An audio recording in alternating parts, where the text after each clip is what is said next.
What made me musically who I was the era that I grew up in, I believe, like 70s, 80s, 90s, and 2000s.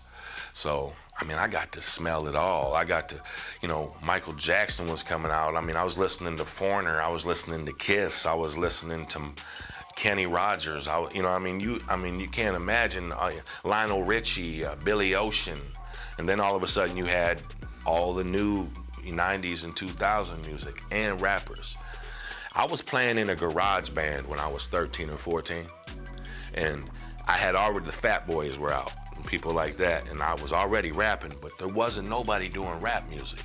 We did a couple Beastie Boys songs and stuff like that. The second rap music became anything that you could do, I started doing rap music. It was, and it's just because of where I was at, you know what I mean? But I didn't let it stop me. Before that, I was doing whatever I could to do music. Music has always been in my blood. My dad, who I barely know, I love him. He passed away a couple years ago. One of the most talented musicians you ever met.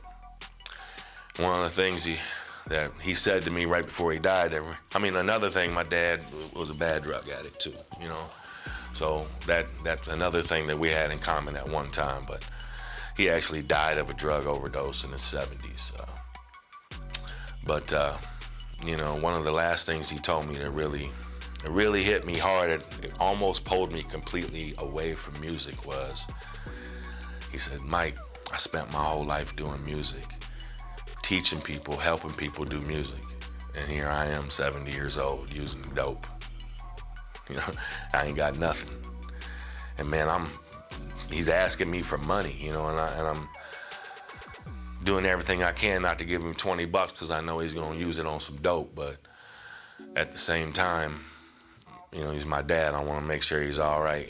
So I give him a little bit of money and I just tell him I love him. When I at that particular moment, I was in Columbus helping Haystack with some music for free, no nothing, basically on a whim. So man, it hit home. I almost stopped, but instead of stopping, I just decided I was gonna go extra hard. Where people don't realize it, but we strive to be better than our fathers. It's a natural thing. And so in my heart, that's what I said. I was like, really, what my dad's telling me is be better than him. So that's what I'm gonna try to do. I'm not gonna let drugs devour me. And it's helped me not to pass judgment on people too. It really is.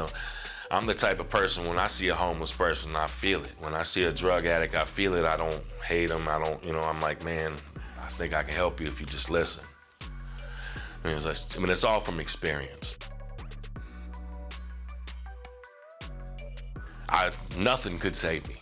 I was at a point where nothing could save me from the drugs. And it got to the point where it was apparent. Even the people that I didn't want to know knew.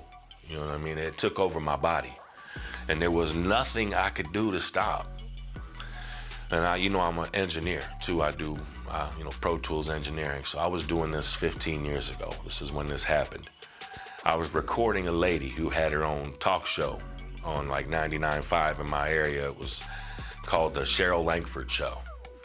And she basically talked to people and like did self-healing, on there, talked about God and did self-healing. And I recorded her, spoken word albums and would play a little bit of light piano behind it.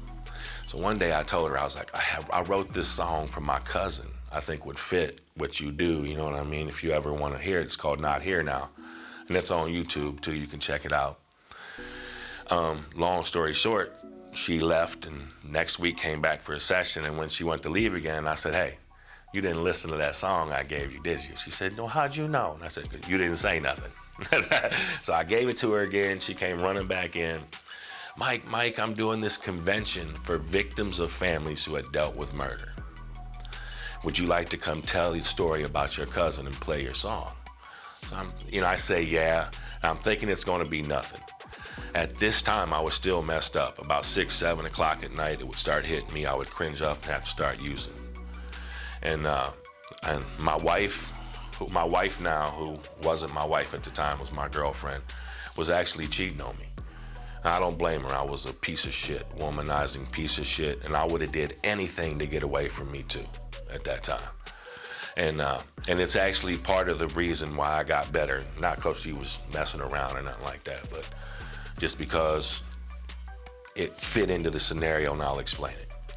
So about 2 weeks went by, it was time to go do it, and I wasn't gonna go do it. You know what I mean? When I was recording this other guy named Matthias Collins, who was an angel, you guys check him out, savage musician. I was recording him, and he was like, no, I'll take you, Mike. I'm like, no, I ain't got my guitar, I ain't got, he's like, you can use mine. I'm like, God dang it. You know what I mean? So I get in his car, he takes me, and that's how messed up I was at the time. I didn't even have a car. You know what I mean? So he takes me from the studio there to the Johnson Center. We get there, there's 2,000 people there. I'm like, oh my God. They hand me a pamphlet when I walk to the door. I'm the main speaker on the pamphlet. I'm like, holy shit. You know, it's like 6 or 7 o'clock. I'm already starting to get the shakes. So I go backstage, and I wait. And while I'm back there, I'm listening to these 5-year-olds and 20-year-olds and 50-year-olds get up and talk about how they lost someone and how it affected their life. And while I'm standing there, it hit me, man. A feeling of forgiveness came over my body. I realized that my cousin did get killed for a reason. You know what I mean? I never realized it before. Like I was, hating God. I was hating everything. You know what I mean? Like, how could you let this happen? Type of thing. Walking around with the type of anger, kill a guy, kill a man anger. And right at that very moment, all of that lifted from my body. It was amazing. And I actually realized, because about a week before that, I wanted to kill the guy that my wife was girlfriend was messing with, and everything. And I realized why my cousin got killed. It was basically out of love. Dude loved this girl so much, he got drunk and he made a mistake that any 19-year-old boy that got too drunk and was in too much in love could make. And he spent the rest of his life in prison for it. And I forgave him at that moment because it was almost me the week before. And it, everything lifted from my body. It was amazing. Like all the feeling of addiction, the reason I figured out why I used, the only time I didn't think about what I went through was when I was using, because all I thought about was using. So at that moment, it all left. I walked out on stage that night and I told everybody just what I just told you, that at that moment I had been saved. And I had started singing the song about my cousin. I got to the chorus, and like tears are kind of like lightweight coming out of my eyes. I'm singing, I know you're not here now. And I look out at the crowd, and I mean everyone. The cameramen, everybody was bawling. So I get done, I put the guitar down, and I'm like, thank you, and she's like, wait, Mike, wait. What was your cousin's name one more time before you left? And I said his name was Scott Bash. She goes, well, it just so happens we're going in alphabetical order. Would you like to light a candle in your cousin's name? They had all these like candles that went up real high. I light the first candle and they all light. It was amazing. I get home, I tell my girlfriend, who is my wife now, hey, everything's gonna change. I know I said this before. Something happened, you know what I mean? Just give me a week, you know what I mean? Let me prove myself. And she did, and about 9 months later, we ended up getting married. It's not like I was worried about some other guy doing any damage, because ain't nobody doing more damage than I did in the last 10 years. So I wasn't worried about that. I don't blame her. I was trying to get away from myself. So I understand. You know what I mean? And the next day, I was on the front page of the newspaper, how I brought Malone College to tears that night in response to my cousin's murder. It was amazing, man. Life-changing. It really was. It's what saved me. So I spent, needless to say, I spent a few years dedicating my life to my family and healing what I had broken. And I thought my music career was about over. I was in my mid-30s at the time. And I was running a recording studio and a music store in Canton called Canton Music Center with a guy named Daryl Wiles and a few other really talented people. And long story short, Paul Monet, who was the creator of Tybo, comes walking in the door. I'm looking for this, I'm looking for that, and he walks out. I get him all his music equipment, and I walk him out to his Rolls Royce stretched out to the dang road, and he starts playing this rap song. And it's like, rap star, and I'm like, hey, what is that? He's like, well, I own half of West Coast Customs, and I own Tybo, and I'm putting out this television show called Rap Star. He's like, would you like to be a part of it?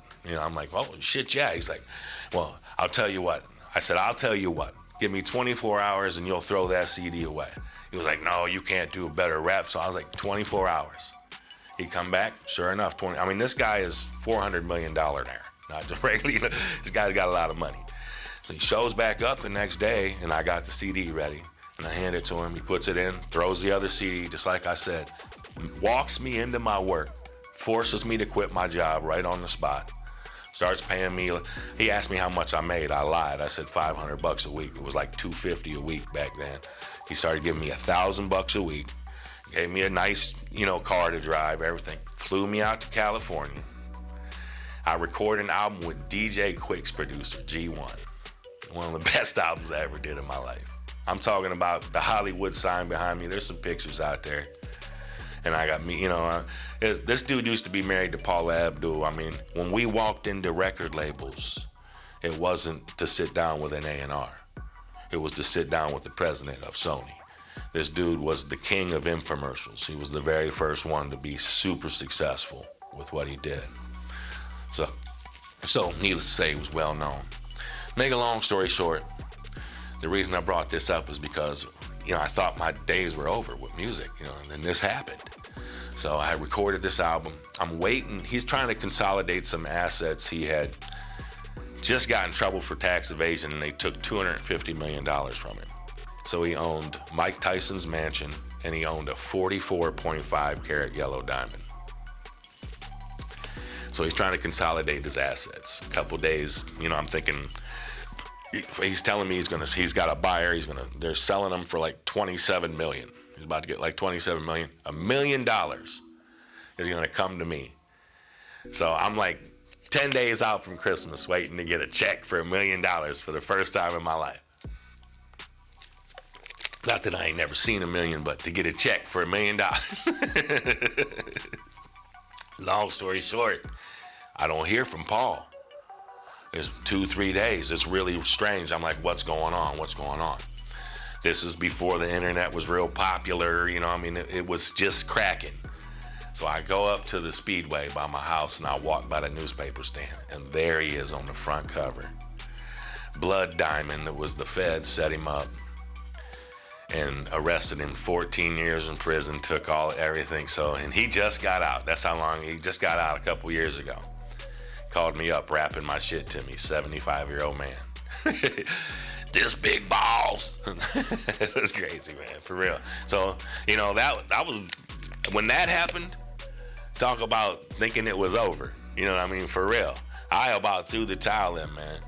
I sprinkled a little bit here and I sprinkled a little bit there. This is before all the distro kids and all the shit like that. You had to really pay to put your shit out.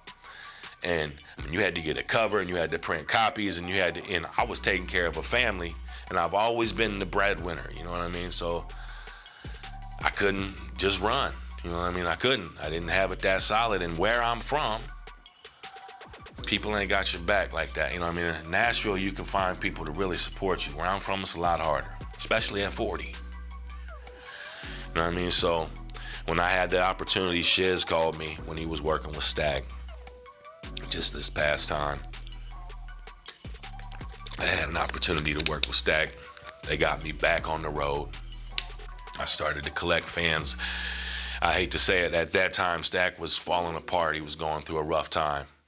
And, he's crawled up out of it. He's doing really well now, but at that time, he was going through it. And so it was just a rough time to be out on tour with him. You know what I mean? It wasn't as pretty as it could have been. And but I got to meet Cremro, and I got to meet Johnny Cashville, and I did a few shows with them. I was a bunch with Cremro, but I did a couple with Johnny Cashville on the outside. Well, one night I think I really impressed Johnny Cashville at a show. He was just like, wow, this dude's actually talented, you know what I mean? So he was doing this thing with an artist named Upchurch. Upchurch Redneck. I know you guys know who Upchurch is. So they called me in on this very first project, and I got to write and produce Country Way, and I produced Black Smoke. I didn't write that, and I wrote and produced Shoot the Moon. And then on a future project, I wrote and produced She's a Little Bit Country. And I got to work with Upchurch, who was a super talented dude, really talented. I mean, truth be told, man, I rubbed elbows with everybody from Lil Wayne to Haystack. I'm on an album with Leonard Skinner. I've done a lot over the years, is what I'm saying. And there's a few people. I mean, there's the Me and You's legacy, you hear me, that are talented. But there's a few people, man, there is really something special about them. Upchurch is one of them, I'm telling you. I've been around a lot of people. There's something unique there. And Haystack's another one. Lil Wayne was one too. There's something unique there, and I don't think anything could have stopped it. You know what I mean? I don't think anything could have stopped it. Just too good. And we all play our parts, and I'm just happy to be playing my part right now. I'm happy to have my hands in music. And if you get a chance to check me out, people, go out and check me out. You know what I'm saying? I've been working real hard. I do everything, all genres. But my favorite genre is the country, a little bit of country rap. But I do everything from gospel to a little bit of R&B. You know what I mean? I just love all music. I grew up in it. You know, when I first started doing music, if you sang and rapped, the people laughed you out the room. But I've always sang and rapped. I didn't let it stop me. To me, keeping it real is doing everything you can do. If you can't do everything you can do, you ain't keeping it real. So that's all that matters to me. You know, so I want to keep it real in this music. I like being involved in it. I want to say, thank you to you, and God bless everybody out there. Go check out your boy BB Swain. We got some new music coming out soon too. I got some stuff with John Connor, some stuff with Legacy, some stuff with my son Tyler, a couple of my artists. And this new compilation album coming out is about to be super hot, brick to the wood. It's gonna be stupid. Check me out. Check out all my boys. And thanks to Average Joe's for letting us use their conference room or their podcast room. This is super dope. I'm like a little kid in here, man, for real. And I mean, I've had a nice studio, but not quite like this. Yeah, this is dope. All right, man. God bless y'all.